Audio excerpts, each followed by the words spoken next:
Unboxing करेंगे। Unboxing के साथ साथ इसकी हम क्वालिटी भी चेक करेंगे, इसकी क्वालिटी किस तरीके से है। तो चलते हैं वीडियो को स्टार्ट करते हैं। वो कीबोर्ड है फिलिप्स का, यहाँ पे इसका लोगो आ जाता है, इसका डिजाइन है, आप लोगों को ही मिल जाएगा, मैंने लिया है, वो जबरदस्त है, ठीक है। तो आज हम इसकी कंप्लीट अनबॉक्सिंग करेंगे, उसके बाद यहाँ पे मैं इसका रिव्यू दूंगी और उसके बाद मैं देखूंगी कि ये यहाँ पे कैसा लगता है, ठीक है। तो ये डिजाइन है, डिजाइन के साथ साथ इसका माउस है, ठीक है। अगर हम बैक पे आ जाएं, बैक पे अगर आ जाएं तो यहाँ पे कुछ चीज अनबॉक्सिंग कर लेते हैं।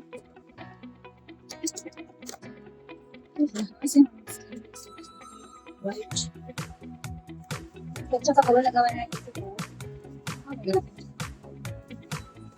ये है हमारा कीबोर्ड का बहुत अच्छा डिजाइन किया हुआ है, बिल्कुल सिंपल सा डिजाइन किया हुआ है, ठीक है।